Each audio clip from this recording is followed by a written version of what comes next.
Salut à toi et bienvenue dans Fat Loss. Fat Loss, c'est une playlist que tu retrouves sur ma chaîne YouTube bien évidemment, où on parle de perte de poids. Chaque semaine, tu retrouveras des conseils précis et des actions concrètes à mettre en place. Mais ici, c'est la deuxième vidéo de Fat Loss. Si jamais tu n'as pas vu la première, je t'invite à cliquer juste ici pour aller la regarder tout de suite et ainsi ne rien rater. La base de l'alimentation, c'est manger pour vivre ou du moins pour survivre si on reprend ça à l'époque de nos ancêtres. Donc, tout simplement, manger, c'est apporter de l'énergie à ton corps pour que tu puisses vivre. Cette énergie, on la catégorise par des calories. Les kilocalories, en fait, c'est tout simplement l'énergie que ton corps va brûler pour vivre. Ces calories, elles sont faites pour être utilisées par le corps, absorbées par le corps ou encore stockées par le corps. Lorsqu'elles sont utilisées, c'est ce corps. Tout simplement, quand tu marches, quand tu respires, quand tu fais du sport, quand tu fais une activité, quoi que ce soit, ton corps utilise en continu des calories pour vivre, sinon ton cœur arrêterait de battre tout de suite. Après, il peut aussi les absorber, parce que c'est pas glamour, mais quand tu vas aux toilettes et que tu fais caca, tout simplement, tu as des calories qui partent aussi. Des calories qui n'ont pas été utilisées par le corps et ni stockées. Elles sont absorbées et elles ressortent. Et ensuite, tu as celles qui sont stockées. Elles sont stockées sous différentes formes. Ça peut être dans tes muscles, mais ça peut aussi être sous forme de gras. Bien évidemment, nous, c'est ça qui va nous intéresser le plus.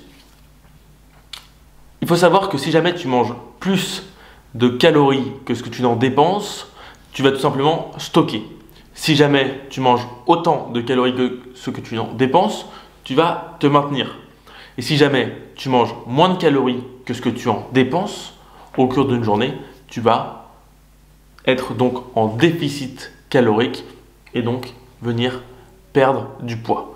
Perdre du poids, c'est un terme très large et je vais pas y revenir tout de suite, on en parlera plus tard, mais il va falloir faire attention à perte de poids et perte de gras parce que nous, on veut bien perdre du gras. La perte de poids, en soi, on s'en fout un peu. Ce qu'on veut, c'est perdre du gras. La clé d'un déficit calorique réussi réside en 3 points. Le premier, c'est choisir un objectif qui va être réaliste.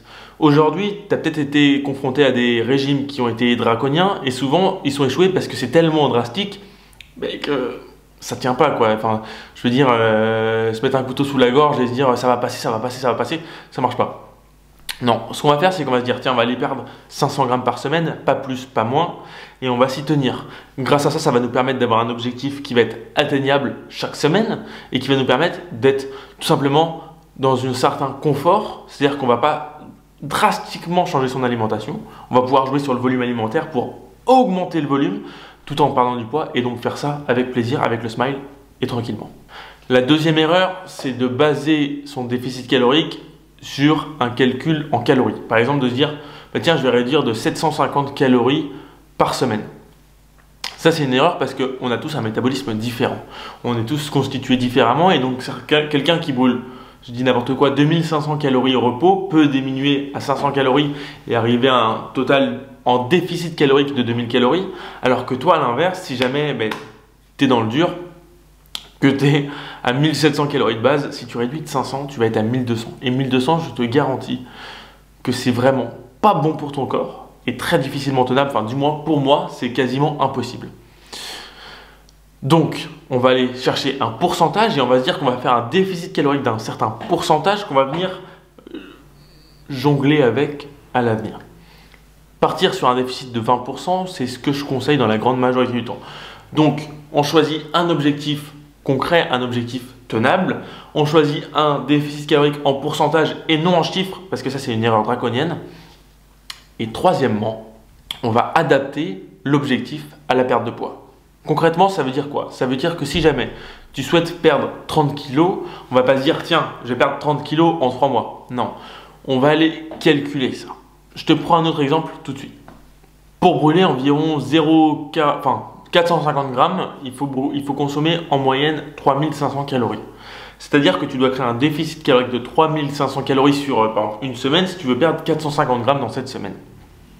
Maintenant, si jamais tu souhaites perdre, je reprends mes chiffres en même temps, 5 kg par exemple, il faudra que tu brûles à peu près 40 000 calories en déficit. C'est-à-dire que ce n'est pas tout cumulé, c'est bien le déficit. C'est-à-dire qu'il va falloir que tu grappilles 40 000 calories au fil des jours pour arriver à ton total calorique. Je te mettrai un peu les calculs ici pour que ce soit plus clair.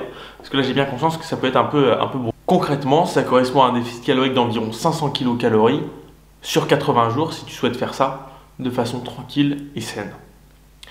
Le calcul, je te le mets juste ici. Pour quelqu'un qui pèse un certain poids, et bien évidemment, ça va varier en fonction de ta taille, de ton poids, de ton âge, etc.